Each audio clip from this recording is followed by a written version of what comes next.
And good day, everyone. Richard Cowperthwait for Northwest Access TV. Thanks for joining us today. And happy to have alongside Franklin County's two state senators, Randy Brock and Robert Bob Norris. Randy, Swanton Republican, Bob is Sheldon Republican. Good to see you, folks. Thanks for coming in. Thank you. We are, by the way, though, we are both RDs, meaning that we won both the Republican and Democratic primaries. You're making a good point, Randy, because I may ask you about Doug Hoffer, got another year, but I guess he's not going to be running again next year. And I did note in my notes that he is an official DP, I believe, Democrat and progressive. But yeah, good point. Well, that actually gets me to a very early question. You folks having won, as you said, the Democratic nominations as well as Republican. We're just about 1 year from the next election. We're taping this show on Thursday, October 16. And feel free to make news now, but at this point, any decision on whether you'll run again next year? Would you say you're likelier than not to run, or you definitely plan to run? I'm planning to run again next year. Wow, well, that sounds pretty solid, Bob. I most definitely am running, yes. Yeah. Well, the last election, I've been up here. I'm about a month from my 50th anniversary here in Franklin County, which is a little scary. But last election, 2024 Senate election, if memory serves me correctly, I think it does in this case, that was the first uncontested state Senate race in Franklin County I had ever dealt with.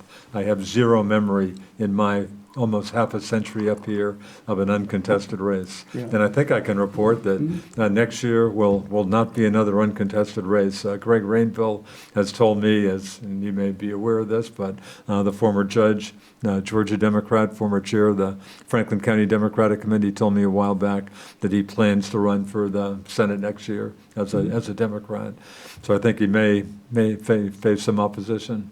Hearing any other name, I realize we're a year ahead of time. I'm not. Yeah. Anyway. And speaking of that, I heard Mike Pichak on WVMT this morning, and I guess a fair amount of speculation that he might be running for governor. And Randy, you think he's a very likely, or even more than that, Democratic candidate? My sense is, looking at the tea leaves, that it's highly likely that he will run, and I think he will be a formidable candidate. Wow, interesting. Bob, your thoughts on Mr. Pichak? Any thoughts? Well, I mean, I'm not going to speak for the treasurer, obviously, but I heard rumors that it was between the attorney general and the treasurer as to who's going to step forward, and I know the party was pushing for one or the other, and although there's nothing official at this point in time, I mean, there's a strong possibility that the treasurer will attempt to run for the governorship. Yes. And good point about Attorney General Charity Clark. She certainly sounds like she's got some ambitions for higher office, and I've heard her name a lot also. Well, if that's the case, either of those candidates or the governor, I mean, I told Bob before the show, I couldn't even remember the Democratic gubernatorial candidate last year. I don't even remember her name. That's lady from Middlebury. Right. Anyway, Brenda Siegel, the election before that, a strong advocate for homeless folks. And but they were not strong candidates. Oh, no. They did not have name recognition. Absolutely. A long history. And even David Zuckerman, the election before that, someone everybody knew, and Scott, the governor, crushed him too. So you see a Pichak race is a very different, a much tougher race for. Well, I think it's going to be a tougher race. I think he's, as you can see from his public pronoun, he's out early, getting around, getting to be known, having positions established, and so on. And that's a clear sign of someone who is thinking for the future. Yeah. And again, an off year, no election coming up next month. I guess the big news will be two states, New Jersey and Virginia, interesting gubernatorial races in those states. Bob, starting with you, you've been out of the legislature for a few months. Sounds like you're still busy. I'm just curious, what's kind of a normal day? Are constituents after you all the time? Are you still pretty busy when you're not in Montpelier? Well, I do stay, excuse me, I do stay busy, obviously, married with 4 children and 10 grandchildren, and we're busy throughout the summer with sports and so on and so forth. I bet. We have some hobbies at home, my wife and I.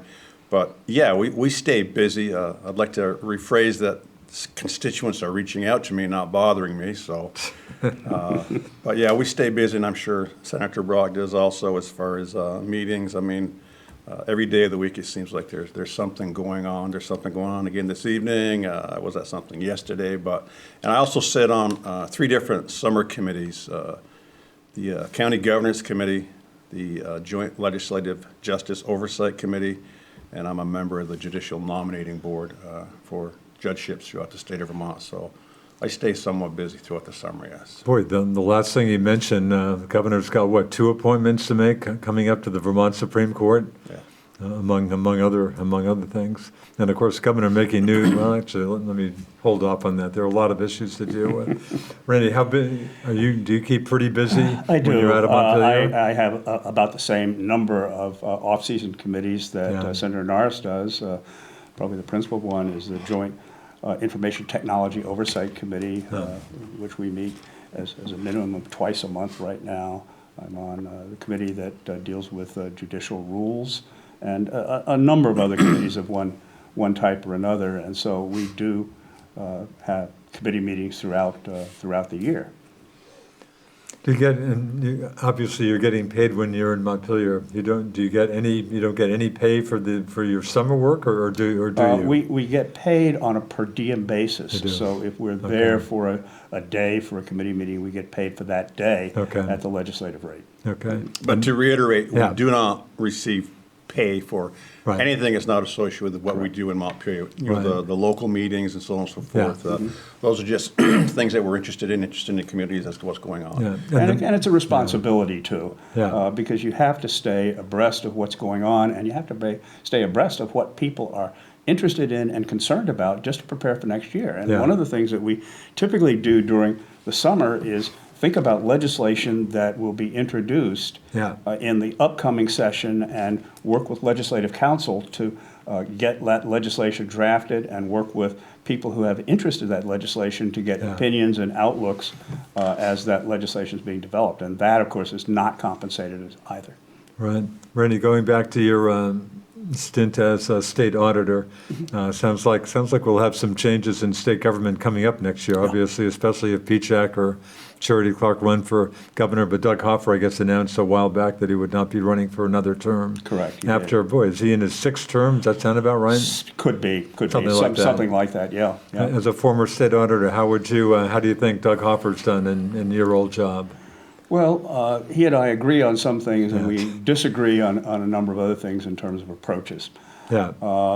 He He can be pretty aggressive. Of course, he's kind of slugged it out, to use the words loosely, with St. Albans City, for example, on TIF, tax increment. It sounds like Yeah. he's not the biggest fan of TIF. He's not, and he's been someone who has denigrated TIPS for a long time. Yeah. And all anybody from Franklin County has to do is walk downtown in St. Albans and look at it today and look at it 15 years ago. Yeah.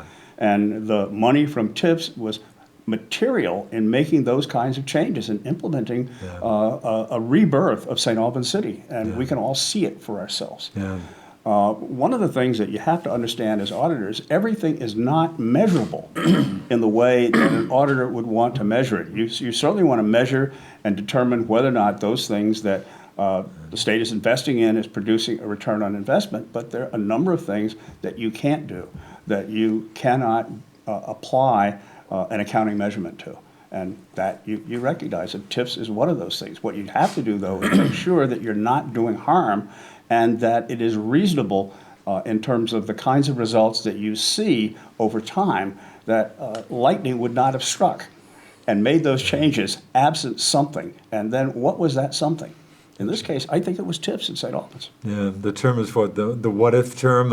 If they hadn't done TIF, would that development Would that might have development happened? have Would it have occurred? happened anyway? And a little and tough short- to nail that down. And short of lightning striking or an act of God, Yeah. many of those things that happened would not have happened because, again, the money necessary to make the underlying infrastructure changes and also the energy behind that, TIPS was an integral part of that. I'm absolutely convinced. Yeah. Bob, any thoughts on the TIF issue of the state auditor?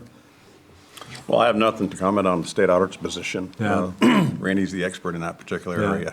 As far as the TIF districts are concerned, of course, being a resident of Franklin County all my life and working in the city for the better part of 30-plus years. 20 years as Franklin County Sheriff, for starters, right? Yes, and And 10-plus city years with PD before that. City PD. I've had the opportunity, and as many other residents have, to see the city grow as far as the economic subsidies that have been coming in, along with, it's just a beautiful park to look at now. My wife and I go to the music in the park. It's just, it's amazing, and a lot of the other things they've done within Settlement City are truly remarkable. Back to one more thing with auditor. Tim Ash is a deputy auditor, I believe. Tim is the deputy, yeah. I think I met Tim once long ago, but former Chittenden County, and it sounds like a likely candidate to succeed his boss, Randy. I believe he is. Yeah. He's indicated that he's looking at the possibility of statewide office, but without being specific. But clearly, the auditor's office is one. Tim does not have an audit background, and does not have a financial services background, and so that is an issue I think that any potential opponent is likely to raise. Yeah. You're a long time in state government as a senator now, again, former auditor. Just the climate in Montpelier, I mean, hear a lot of story. I mean, I won't get into the federal government situation. Well, I will get into the federal government situation, but Montpelier's always been, talked about as being a much more civil place. Do you feel it's gotten less civil over the years? Is it? It is still a civil place. Yeah. People do, in fact, get along. It's, the issue of you can disagree without being disagreeable. Yeah. And I think that's largely the case now, but there are some exceptions. There are some cases where we look at perhaps the behavior and approach of some folks in government and in the legislature, and you wonder whether or not that needs to be toned down a bit. Yeah. Bob, your thoughts on still a relatively civil place down there? I believe that it is. I mean, to say that we don't have differences would be an oversight, but Yeah. I think that as long as we concentrate on what's in the best interests of the state of Vermont and make our decisions based on factual information versus emotional information, I think that we're moving in the right direction, because a lot of decisions down there are based on emotions and a belief in something, and I like to base my particular decision on the factual information. Yeah. From a political situation, just with Republicans making significant gains in the last election. In fact, did I read that Republicans in Vermont did better? It was the most Republican gains of any legislature in the country? That is correct. Really? That is correct, Interesting. and I think that's significant. And finally, now you knocked out the Democratic supermajority. Yes. Was, And I think that was important because getting more balance in what we do encourages discussion and encourages us to get to a point of, desirably a point of agreement, so that we don't have all votes solely on a party line basis. Yeah. And I think that's important. And before, when the Democrats had their supermajority, I mean, Republicans, I mean, did the Democrats, they didn't need any Republican votes, really, so did they not even talk to you much, or there wasn't as much, they didn't need to deal with you as much? There was not as much working towards common agreement. That could have been improved, but at the same time, we still had discussions, and we were still civil, despite that. Bob, again, member of Senate Appropriations Committee, you said learning curve, I'm sure for any, that sounds like a big committee, but again, it sounds like you got a lot of work to do. It sounds like again, as I told you off here, the issues you folks are dealing with, to me, a lot of them seem overwhelming, from just money issues, housing, but anyway, a good committee for you? You like being on that committee? I enjoy being on appropriations. It came as a bit of a surprise to me that I would enjoy it. But, what was your pick? Did you have another committee you would have preferred to have been on, or you can make your recommendations, I assume? well, I was looking for ag, obviously being from Franklin County. Yeah. I vice chair the Judiciary, Senate Judiciary, and I'm on appropriations. Just completed my first year there, but there's a good group of individuals in there. There's 3 Republicans, but they were very well at working with me. There was a learning curve, understanding the gazintas and all the acronyms and so on and so forth. But I enjoyed it, and I'm glad that I was appointed to appropriations. Yes. And vice chair of Senate Judiciary. Yes. Wow. Randy, your committees? I'm on the Finance Committee, and the Finance Committee is the committee that raises money, and the Appropriations Committee spends it. And so we do have a balance in terms of what we do. I'm also the vice chair of the Senate Committee on Economic Development, Housing, and General Affairs. Wow. Sounds like, of course, House members are just on one committee. Right. right? So we have to work twice as fast as they do. That's right. Well, it sounds like you have a lot of work to do. I guess I should go back. It's a big news story, obviously, last couple of days. Your colleague, Senator Sam Douglas from the Kingdom, from Troy, Republican, catching a lot of fire this week for, I guess what, it was a Republican, a young Republican group talk or whatever. I'm not real familiar with this and haven't heard too much about it, but under fire for participating in this, for some racist comments. And again, under fire big time. Governor Scott quickly coming out saying he needs to resign. Your thoughts on Senator Douglas? Does he need to resign? Well, it's an unfortunate situation. Really? My answer is a little more complex in that you shouldn't be calling for people to resign unless you're convinced that they did something that they should resign for. Huh. And so the only question that I have is whether or not there's another side to the story, or whether or not Politico's article, this is a news publication that looked at something like 1,900 hours of conversations before this Young Republicans, which is it's a national committee. So people all over the country, young all over the Republicans country, all over the place. And so there were various people at various meetings which were recorded, and it was this information that was leaked. And in that leak, a number of things came out, including racist statements regarding a variety of races and nationalities. And there were other kinds of statements that were just very unpleasant and very inappropriate. Yeah. And so as you looked at that, the question was, did Senator Douglas participate in it, and did he say anything that was improper? Yeah. The article indicated that he did. It said that he made a statement regarding Indian women Needing to bathe or needing to something. bathe better, and that his wife, who is there as also a participant, she held an office in the Young Republicans group, made another statement regarding Jews. Yeah. That was quite inappropriate. And my only question is, can we confirm that they said what they're alleged to have been said? Because we certainly have seen newspaper articles on both sides that have contained misinformation. So I don't want to condemn someone without knowing whether or not we can validate the comments that they were made. However, I did certainly say that if what was alleged was true, I believe he should resign. So if the reporting about what he supposedly said was true, he should resign. That's correct. Senator Norris, Robert, Bob, what do you think about your colleague, Senator Douglas? Of course, was in his first term, won an impressive race against House member Catherine Sims in the last election, and Bobby Starr's old district, of course. Right. Well, such as I said earlier, I haven't had the opportunity to review the 2,900 pages. You haven't gone through them all, huh? Political. I believe this is Young Republicans, and I'm not that, so I'm not a participant in the political. I believe it's been going on since January of this year up until August of this year.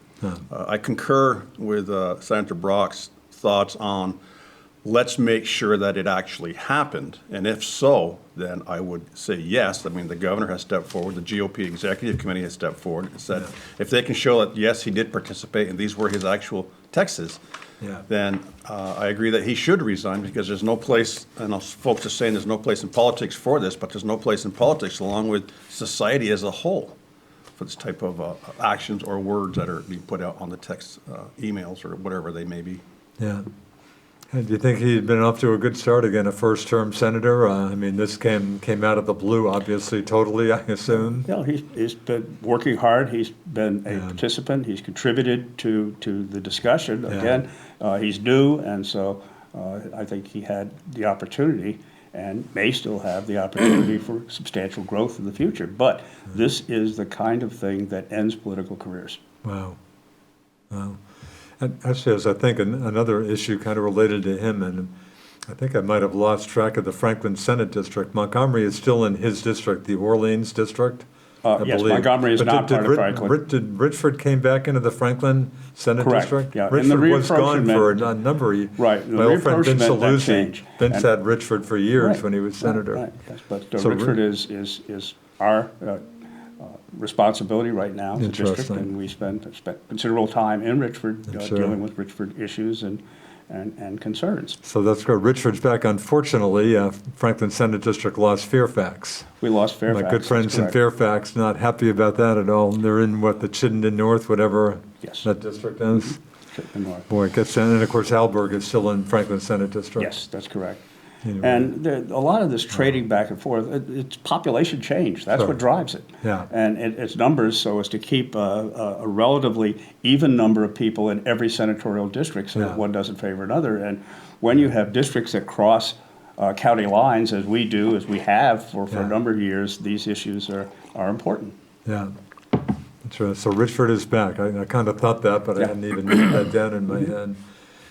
Again, a lot of issues out there. Republicans certainly made hay in last year's election with the affordability issue. Seemed like the biggest, a huge issue. And that issue is still here. That issue's never going away. And again, I'm glad you're the office holders. Just as an outside observer, when I look at the affordability, I mean, to me, I'm just thinking, I'm a glass half empty guy, unfortunately, but good luck making Vermont more affordable. It seems like your absolute best case scenario, in my maybe jaundiced eyes, are just having expenses not go up big time. But I mean, is it conceivable to you that Vermont could become a more affordable state? And we'll get into housing and stuff like that. Sure. Well, again, housing is one of the areas in which Huge Vermont issue. has an opportunity to become more affordable. Yeah. And we have to look at how we do things in many cases. And in some cases, we use convoluted methods that are bound to increase costs. Yeah. We look at staffing levels for various things that we do compared to other states, and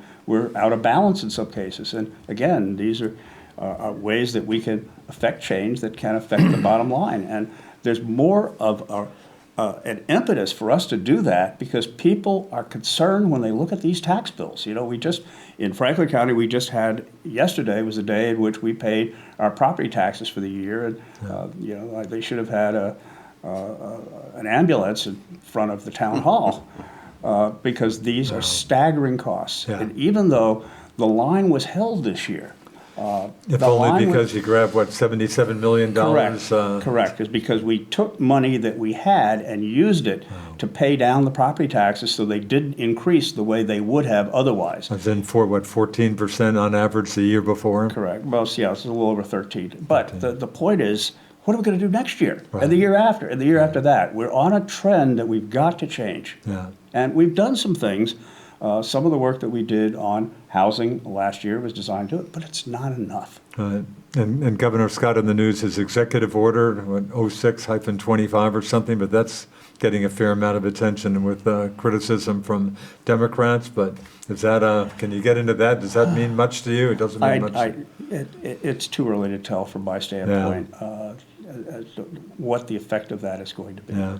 Bob, housing, you feel, can the state get somewhere with housing? A lot more to do, but is there some progress, do you think, on, and the stat I hear is what? The state ideally could use 40,000 40,000 over the next 10, 20 years or Correct. something? Good That's luck correct. with that. Well, I think we have to remain optimistic about this. And Yeah. the Franklin County area, housing seems to be going up at a good pace, obviously. We got the Reed's Common down on Newton Street. We got the new apartment complex on Lake Street. Yeah. There's several houses going up in and throughout Franklin County for the rest of the state of Vermont.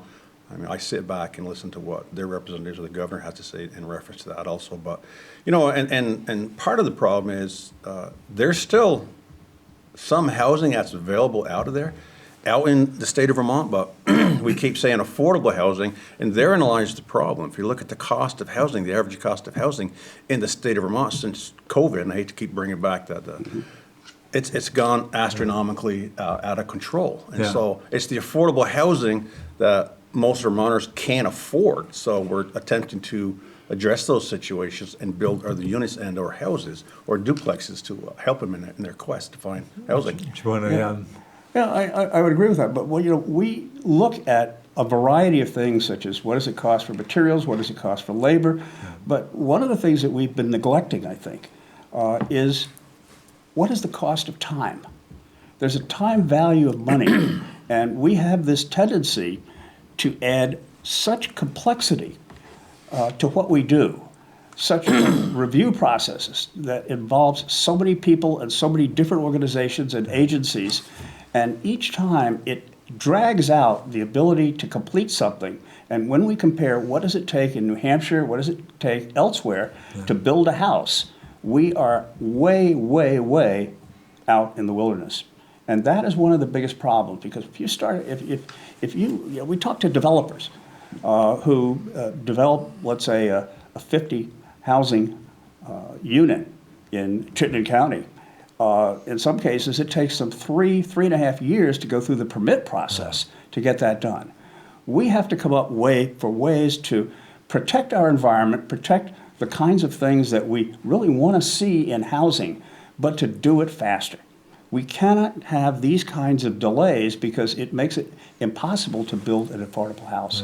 And even though we've made substantial changes that we did last year in easing the permitting process and making it clearer and making it simpler, we still have a convoluted process of review with so many agencies involved that it causes tremendous delays, and it makes the ability to build affordable housing less likely in Vermont than elsewhere. Yeah, kind of been around for a while. I've had plenty of friends who've had various businesses, and just from day one up here, it seems like I've heard just complaints that Vermont is not a business-friendly place, and that things just don't seem to have improved over these many decades too much.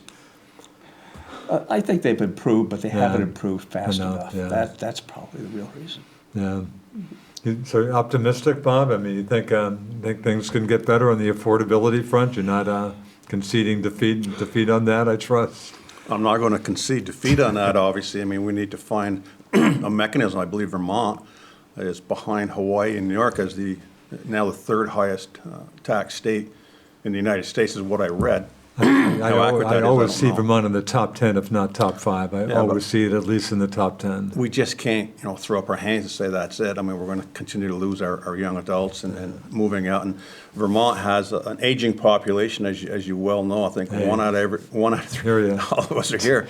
So we have to find a way to entice individuals to stay here, to live here. We have to find housing, jobs, and so on and so forth. And there's a lot of things that, it's going to be a lean year, shall we say, this year in Montpelier. And we don't know what that's going to be. It looks like as of yet. I believe on December 3rd, we have an all-legislative briefing at the State House in reference to our economists will come and let us know the direction that they feel that Vermont is running in. But even if we are on a positive side of the economy here, we got to stop spending at the rate that we're spending here, because as we spend, we don't decrease taxation or make it livable here in the state of Vermont. Medical issues are huge as far as people obtaining any medical coverage in the state of Vermont. Housing, it goes on and on and on, and all comes down to, I don't care what you do, what's it going to cost me? Folks want to know what's going to cost them when they pay their taxes, when they go to the grocery stores, when they go to the gas stations. It's something we can't continue down this road. We have to do a lot in terms of just process improvement, adding efficiency to what we do, and questioning the organizational structures that we use to do things. Any business would take a look at its administration, its the way that it deals with everything from purchasing to utilization of equipment to the kinds of technology that we employ to get things done. We'd look at all of that, and we'd have somebody really looking at building efficiency in what we do. And we really don't have that on a statewide basis. I'm not necessarily saying that the next thing we need to do is create yet another department, which is what we have a tendency to do. But we should re-engineer some of the processes that we have right now to build that kind of look into everything that we do. That is, I think, an essential way and an important way that we have to approach what we do. And as Senator Norris said, time and time again, people ask us, how can we reduce the cost of government? And the answer is pretty simple. It's stop spending. Stop spending. Could state government, could it be smaller? I mean, what's going on at the federal government is wild, but it sounds like the federal government is going to be getting already has gotten a lot smaller. Can Vermont state government, could it be smaller? Randy, could you get by with less employees? Is that something? Only if you take a look at less laws that require those employees to do all of the things that they do, or more importantly, designs ways for them to do things more efficiently, more effectively, and at lower cost. that is this cost reduction initiative, I think, is an important one that we need to build into what we do over the next several years. Sometimes I hear, and I should check this, and I've never even checked it, but Vermont's budget would have been about $9.1 billion. And I hear especially the VMT, a lot of the conservative callers say, hey, New Hampshire gets by with less than that. Does New Hampshire? I don't know, I'm not sure that it's less than that, but in they terms- seem to do certainly a lot on a better. per capita basis, it's Yeah. much less than we spend here in Vermont, Yeah, yes. a state that's twice as big as Vermont. Correct. And that somehow, I don't know how New Hampshire does it, they still get by without no sales tax, no state income tax, which is mind-blowing to me. Yeah, but they still have Property some. taxes, obviously. They have are- other taxes that make up Yeah. for some of that, but at the same time, on a per capita basis, they spend considerably less than we do. Yeah. Randy, I talked to you on the phone the other day a little bit about this, but just the tariff situation again with the, sure seems to me just chaos about tariffs. I mean, something out of the President Trump sounds like different things every day, but anyway, I mean, a big impact here with Canada being so unhappy with what's going on with President Trump in a border county. I mean, that's having a real impact. It is here. an issue, and it's an issue that impacts Vermont and Vermont businesses, Yeah. particularly those businesses that are in the hospitality area. Yeah. And we talk to people and they've lost substantial amounts of business because Canadians aren't coming here in the volume that they have in the past, Yeah. and we're losing money as a result. We did have a meeting with the Consul General from Canada who came to Vermont several months ago, just before we went out of session, and the four senators, Senator Norris, myself, and the other two senators who represent the northern border, met with the Consul General. Senator Ingalls and Doug Douglas. Correct. We met with the Consul General, also a representative of the government of Quebec, and one other person, three people. And we had a long discussion about what we could do in order to reinforce to people on both sides of the border that they're important to us. We certainly say that Canada and Quebec in particular, they're our biggest trading partners by far. Yeah. And we have a lot of businesses that operate on a cross-border basis, who have some parts made in Vermont, some parts made in Canada, and we exchange things. And we sometimes don't really realize how close we are to our neighbors in Canada and how important they are to us. And this is particularly true for those counties that are on the border. Yeah. Bob, are you noticing that just anecdotally in your travels around Franklin County, just fewer Canadians, fewer Quebecers? I am, and there definitely is fewer folks coming down from the north. Yeah. These are our friends. These are someone who contributes to our economy. I was up in Grand Isle a couple of weeks ago, speaking to individuals up there along with the governor, and they're not coming into Grand Isle County. Yeah. There's camps that are for sale. The marinas that depend upon their boats and so on and so forth. And yesterday, actually, I was talking to someone who was saying they winter in Mesa, Arizona, I believe. And they said there are just so many houses that were owned by their Canadian friends now. They're just going up for sale. They're not even coming down into Arizona. Wow. So it's not just affecting the northern states. It's affecting all of the United States.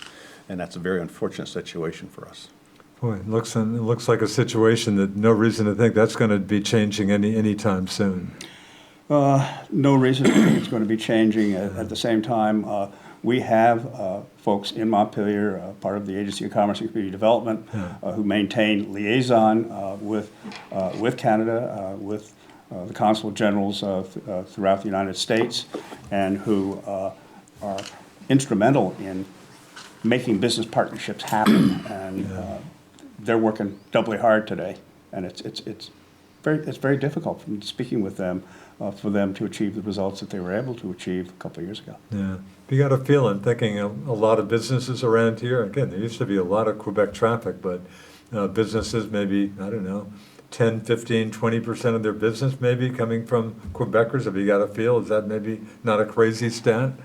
Something like that, or maybe hard to, I'm sure it it's hard to depends. guess, and it depends on the kind of business. Sure. But at the same time, we had one large company that just manufactured stuff for the maple syrup industry here. Yeah. And I know that there was a direct relationship between them and the folks in Canada. I know there are a number of companies here in Franklin County that are owned by Canadians. They're in effect subsidiaries of Canadian companies that created a business down here to ease and to help with the cross-border traffic and the cross-border sales.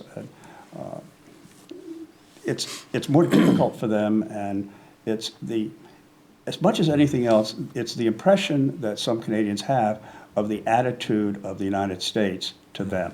And that's unfortunate, and that's something that we're working to communicate to Quebec in particular, that we are the same as we've always been, we're the same people we always were, and that we want to welcome them and we want to do business with them in the way that we always have. Yeah. Bob, you mentioned you would have liked to have had a spot in the Senate Agriculture Committee. So, of course, speaking of agriculture, concern the ice raids, of course, especially the raid at the Berkshire farm a few months ago, a huge story. But your thoughts on that and concern? I mean, I guess I see a stat that the Vermont dairy industry relies on, 700, 800, 900, typically, migrants from Mexico, Venezuela, wherever. Concern about, and you're, of course, a former long-time law enforcement guy. Well, I mean, clearly there's concern for our dairy industry and many other industries that depend upon these laborers. Yeah, not just dairy. Run. Dairy comes right to mind, of course. As far as what transpired up there, I'm not fully sure of what happened up there, obviously, but I'd like to think that in this particular case, Border Patrol was simply responding to a complaint. I was told there wasn't a direct hit on any individual farm and so on and so forth, but I did sign on to a resolution to have them released back to the dairy community that they were removed from, because we do need laborers in Vermont for many different reasons. But having said that, in the same breath, we still need our federal partners to do what we expect them to do also. But I know there's been a lot of concern as to they're chasing undocumented versus, the criminal aspect of what's coming across the border. But I guess until you have contact with somebody, you don't really know whether just simply undocumented or they're part of the criminal aspect coming across the borders, both north and south here. So it's a bit of a sticky wicket, to say the least. And of course, apprehensions have been way up for folks coming across the northern border. We're up dramatically. Randy, thoughts on that issue? Well, the issue is one of where do you place the blame? Well, certainly you don't want people violating the law and coming across the border when they're not supposed to and not authorized. The other issue is that people who do that take the place of people who are standing in line to come in legally. But if you want to know where to place the blame, it's Congress. We desperately need, and everybody in business, certainly in this area, knows we need that labor. And it's not taking away labor from people in the United States who can't get jobs. These are jobs that often cannot be filled otherwise. Right. Last I knew, I don't have a lot of friends who are looking to milk cows on a Vermont dairy farm. Exactly. And so what we need is a law. We need legislation that has to be passed by Congress that provides a structure for this to happen and also provides the controls that we need so that we aren't hiring criminals. Now, that being the case, Congress has failed abysmally for years to do it. And we had, in fact, a bill that was bipartisan in the last year, a little over the last year, at the end of 24, that would have done that, and it got killed. I think even Lindsey Graham comes to mind. I think he was one of the folks on that bill, bipartisan even. Yeah. So this is the problem. Congress has to fix this, and we have to put pressure on Congress, on both sides of Congress, to come up with a fix to do this. Got any hope that might happen anytime soon? Well, 3 years maybe. Well, it'd be nice if, first of all, they went back into session so they could address these issues. I guess that probably. Yeah. Right. So we're over two weeks now. And again, Mike Pichak on VMT threw out a stat today that's probably you're well familiar with. I'm not sure I was. Again, Vermont's $9.1 billion budget. Pichak said about a little over a third of that is federal funds related. I mean, a huge. Does that sound about right to you, Randy? Possible. It's Wow, possible. that's a It lot. seems a little high, but it's possible. That's a lot. I mean, if you look at the money. amount of money that we take in from the various sources that provide federal money, Yeah. And that's one of the biggest concerns we have is that the chaos that we see in Washington right now is such that there is not a great deal of comfort that the amount of funding that we receive for everything from medical assistance to disaster relief is going to be what we've expected it to be in the past. And each day, there's another surprise that you read about in the newspaper of changes that have occurred at the federal level. Well, those have an impact here. And I know that state government is watching that very carefully to see what impact these various changes have on us. And I know I certainly always had the fear that we were going to be called back sometime during this off session to deal with a problem that couldn't be dealt with solely by the emergency facilities that we have built in government right now. I think that still might, I haven't heard any talk about that. I think that's still Haven't so far. Not so far. But, every day is a surprise. Wow. Bob, your thoughts on federal government shutdown? Do some of your constituents, any federal employees checking in with you about that? Not that I guess you're going to be able to solve the issue. Well, you're right. I mean, I've had a lot of discussions with individuals who it may affect, it hasn't as of yet, but I have spoken to individuals who have been furloughed. Yeah. Anything that the federal government does that has an effect on Vermonters, obviously, we're concerned about, but such as you say, I think it's just, it's unsustainable, obviously, to keep the government shut down. Yeah. It's very unfortunate. It's uncalled for. I just can't wrap this around my head as how do you shut down the federal government? Yeah. When the citizens of the United States need this to prosper and to live in and throughout our nation here, how do you just shut down and play political battles in Washington, D.C.? I just don't, I can't wrap myself around that. It seems like in past shutdown, I guess the longest one was in Trump's first term, 35 days? 35 And days. it sounds like this has plenty of potential to get past that. In past shutdowns, it seems like Republicans would tend to get more of the blame. This time around, I'm hearing just everybody is so down on both parties. It sounds like both parties, perhaps understandably, are getting, but boy, it just sounds like, of course, Republicans love to call it the Schumer shutdown for the New York senator, but boy, it sounds like folks out there, Congress, I mean, the approval rating for Congress right now, is it even in double digits now? I'm not sure it is. Yeah. Mm-hmm. Boy. It's a concern. This is something that everybody has to share some of the blame for. Yeah. There's no ifs, ands, and buts about it. Yeah. Back to the dairy industry. Does dairy I'm sure it gets some attention, but I don't see much coming out of Montpelier with the dairy industry. Of course, milk prices tend to be so cyclical. Does dairy still obviously get some attention in Montpelier, or any major stuff coming out of Montpelier? Or how is the dairy industry these days? Again, milk prices are so up and down. They are. And they have been for a long forever. time. Yeah. That fluctuation. I was on a committee that looked at pricing in the dairy industry, what we can do financially for a couple of years ago, and there are some things that we could do to make improvement, but we're in national markets, and that national markets give Vermont very, very little control over what we can do to influence pricing, and pricing is the biggest issue. But we also have some things that are happening in the economy that are outside of the industry's control. The more people create products such as oat milk and soy milk and so on, that's eating into it. The way that we have right now, we do have some things we have control over, and I know some people are talking about the notion of our mandates in schools to have only certain kinds of milk as opposed to whole milk. That might have some impact on what we do. What we purchase for various purposes might have some, but those are minor impacts. The real issues are labor costs more than anything else, and the undocumented workers providing a great deal of that labor because there is no other labor source that is available to do it. People are not, as you say, standing in line to milk cows, and particularly to do the kinds of labor and the kinds of hours that the people who are doing this do. Yeah. But dairy industry is still hanging in there. I think Franklin County down to about 90 dairy farms, I think is the stat in my mind. Statewide under 500 now. Dairy industry is still certainly a significant part of life in Franklin County, Bob. Well, it is, and we've attempted to address some of their concerns, but obviously I was told that the milk produced in New England only supplies 3 to 5% of the milk total nationwide, thus reverting back to Senator Brock's, it's a question of who runs the cost of milk. But with the other prices going up and so on and so forth, it makes it difficult for our dairy farmers in the state of Vermont, Franklin County being the largest, I believe, county dairy capital of Vermont.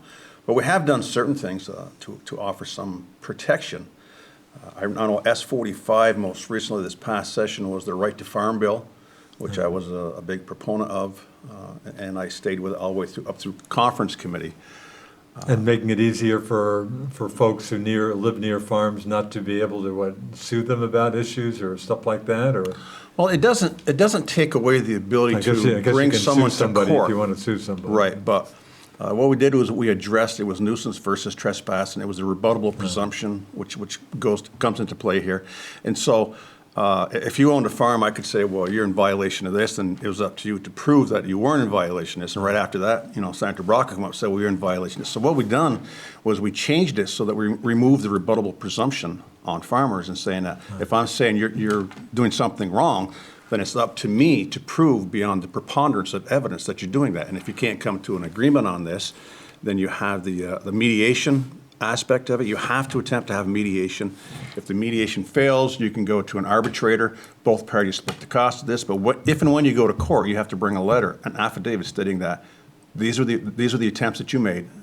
We can't come to a resolution, so now we need court. It's not going to stop lawsuits. It's going to take more pressure off our farmers. And this includes, the beef farmers, the dairy farmers, the beef farmers. Anybody in the farming market, when someone's saying this is a nuisance complaint and it needs to be addressed. Right. Terry, I guess even as the number of dairy farms keeps going down, I guess milk production sounds like it still stays pretty stable, with bigger farms buying up the smaller farms typically. For the maple syrup, the sugaring situation though seems like it's just booming.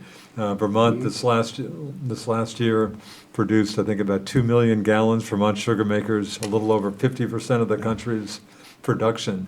And I always heard, I hope this is accurate because I've mentioned this a bunch of times, that Franklin County typically would be producing about 1/3 of Vermont's maple syrup.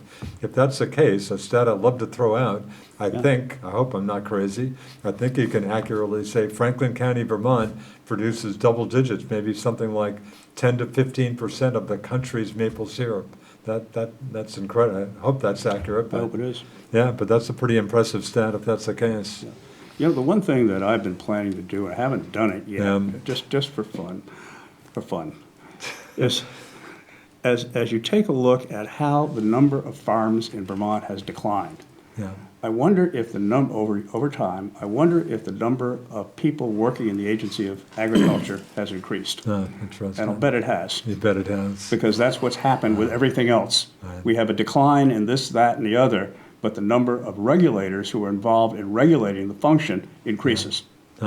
It's Parkinson's law again. Interesting. Good point. Anson Tebbett's a long time Commissioner of Agriculture. I think Anson, of course, he knows dairy farm, grew up on one. Sure.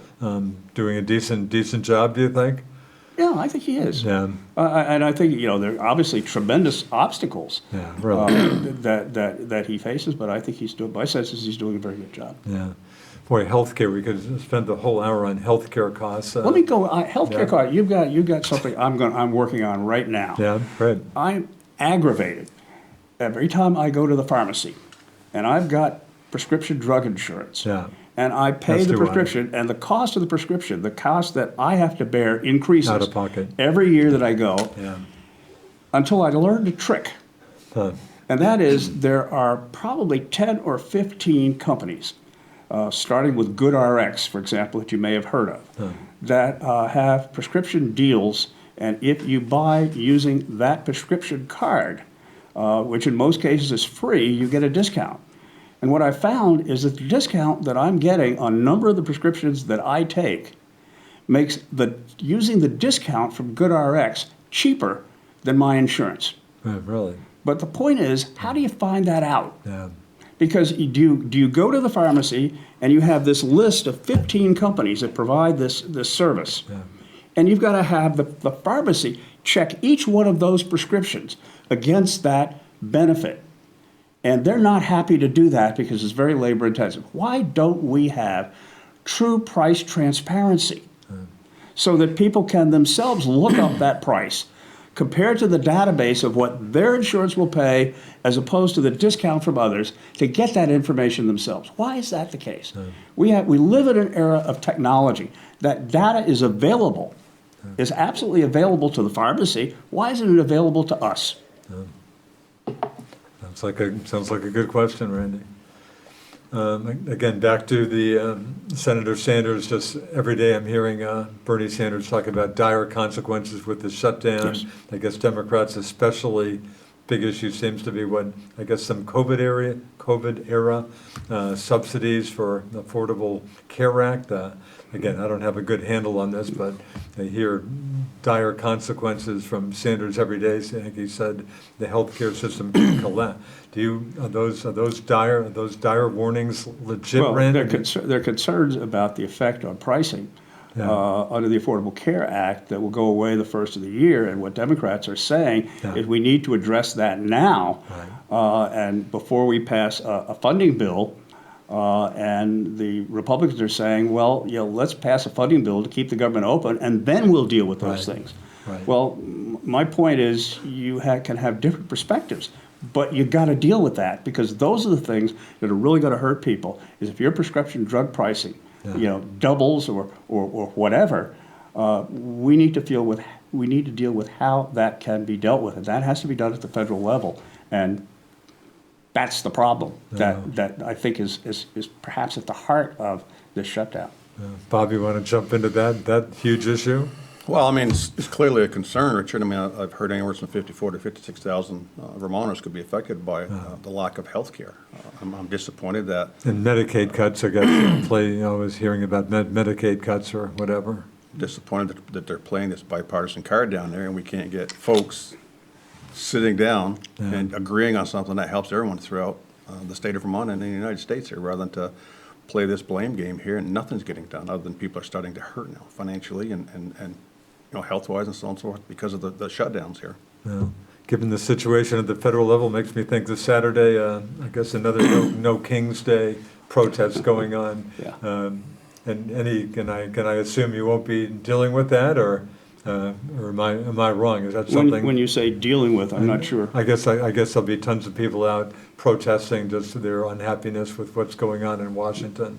I guess just wondering if you'd be a participant in No King's Day. I didn't know that there was one, and I may have missed that, but I did attend the last No King's Day event that we had. Frank, it was in the park. In Taylor Park, St. Albans. No, I went to sorry. the one in Swanton. No, really? And it was very well attended, and it was attended on a bipartisan basis. Okay, really? From those I saw a number of ours from Franklin County, from Swanton, who were there as well. That's right. So it was more than people just railing this was against not- President Trump. This was not simply a Democrat attended event. I think many people throughout our area are concerned about the federal government's approach to things and are reacting accordingly. Bob, are you a No King's Day kind of guy or not? I mean, Well, I'm not very good at protesting, so, I mean, I support some of the causes that they're trying to bring forth. But as far as me grabbing a sign and going out in the park and whatever, I'm probably not going to be there. Yeah. But it doesn't mean I don't support some of their motives. makes me think And of in terms of actually supporting, it's not that you're carrying signs of a protest, but you are there to see what's going on because your constituents are there. Sure. And it's a great way to hear what a lot of people have to say about a lot of things. And I think being present at those kinds of events is not necessarily partisan in any way, but I think it's a healthy part of our community. And certainly the event that was held in the park in Swanton, I saw as a very bipartisan event. Interesting. And, even though some people were carrying it to an extreme. Right. That makes me think of an event coming up Monday. Again, we're taping this show on Thursday, October 16th. The group Franklin County Women for Democracy having an event at St. Albans City Hall Monday, October 20th. In fact, my kid sister, Caroline Bright's going to be moderator. I'm under the impression you were invited and the St. Albans state reps were invited. Is that an event you're going to? Or? I'm not going to it because I have a committee meeting that day in Montpelier. Okay. Otherwise, I'd certainly consider it. Bob, did you got an invite to that? I did receive a letter, yes. Whether I'm going or not, I haven't made my mind up. Haven't made I can go your back, mind look at up. my little calendar on my island here Yeah. to see what events may or may not be taking place. Interesting. The homeless issue, boy, it just seems like the old expression, kicking the can down the road. And I think I've asked all legislative candidates or legislators I've interviewed before, should that be a state-run responsibility? It just seems like that issue never gets satisfactorily resolved? Can it be satisfactorily resolved? Randy, tough issue I'm again. not sure in terms of it being a state issue, what does that mean? Does Just that mean meaning that the state- state has the responsibility I of guess that's providing my housing question. for everyone? Or at least paying, And the paying for danger- motels or whatever. Well, the danger of that is what we see right now. If you take a look at the increase in the number of homeless people, that is not solely an issue of a state problem or a Vermont problem. If you offer it, they will come, and that has in fact happened. Is the number of increase of unhoused people has been contributed to by the number of people who come to Vermont because our benefit levels are so much higher and more attractive than others. And it's not that those benefit levels are great. Our focus, I think, ought to be on providing jobs and on providing the ability to get homes at a reasonable price. Those are things that are Vermont issues that do affect us. I think, though, at the same time, we have to make sure that we do not become, in effect, the provider of choice because we make things available at a much more attractive rate than others do. Of course, I heard Brenda Siegel on, I think, WDEV a while back asked that same question, and she said, hey, there are very few people coming to Vermont because of better services. And I guess think you there don't are buy- many you don't more buy people that. coming to Vermont, and some of the statistics reflect that. Yeah. Bob, thoughts on the homeless issue that certainly never goes away? Well, it doesn't go away, unfortunately. I concur with what Senator Brock has said. I just don't want to create another program that becomes dependent upon. We need to find ways to actually dump some monies toward finding out why they're homeless. Let's work with a program that gets them back into the workplace, gets back into the healthcare system, so on and so forth. If we simply just take care of their rooms, their board, their meals, and do nothing else, we just created another program that is not going to go away. They're just going to, we've got one now, we're just going to create another one. Right. Sounds like the State Employees Union, Vermont State Employees, VSEA, unhappy with the governor's directive that state employees should be going back to their offices, I guess, at least 3 days a week. And I guess the union's not happy with that. Your thoughts on that? Well, they're not happy. Obviously, what happened at COVID is that we opened this up, and this produced a lot of opportunities and for folks to have jobs in ways that they could never have them before. But at the same time, there was a flip side to that is we now have quite a number of people who are located remotely, and by remotely, that means California, Texas, Mississippi, and Florida, who are living there, who are full-time Vermont state employees. Not to mention not spending any of their money in Vermont on things. Correct, Or and so a lot of things. that is a concern, and I think from a taxpayer standpoint, it's a concern of we have our state government funding work elsewhere. That may not be the most healthy thing. On the other hand, we have people who are working who could not work in the workforce under those other circumstances in which they had to drive miles and miles to Waterbury or Montpelier or Barry or wherever from Franklin County, for example, and who now have the ability to work full-time without doing that. So there's a balance, and I think we have to look at it very carefully. I've not made up my mind as to whether or not an absolute position is the right position, or whether or not we should have a degree of flexibility and then have a real study of the pros and cons. Yeah. Bob, down to about a minute and a half, any quick thoughts on the back to work? Well, I agree with the flexibility issue. I think that, depending on what contract they signed when they came to the state of Vermont to work, did they have the remote possibilities, and did they hire them in the remote scenario? And if so, then they should honor that contract. However, I do like to see a couple, 2-3 days a week where someone is available in the office, because everyone I've talked to, they picked up, they call the phone to a state agency. We're not in the office today, but we check our emails on a regular basis. And these people are looking for assistance, as soon as possible, not waiting for someone to come back remotely and get back to them via email or a phone call or whatever else. So I think there's a value in both having remote, but also having someone available for the public to call into for assistance. Okay, I guess on that note, you folks covered a lot of ground. There's a lot of ground to cover these days. Wish you well, and I'm sure you're happy to hear from your constituents about any Absolutely, issues. absolutely. Anyway, and again, it sounds like two likely candidates for re-election next year. Sounds like it might be, from a reporter's point of view, maybe a little more interesting year next year than this year, maybe. Not the best news for you folks, but anyway. But thanks for the time. Senator Randy Thank Brock, Swanton, an RD. From Swanton, Senator Robert Bob Norris, an RD from Sheldon. Thanks for your time. And thanks to my producer, Alan Cunningham, the key guy around here. Again, thanks for watching us here on Northwest Access TV. We appreciate it. I'm Richard Cowperthwait. See you next time.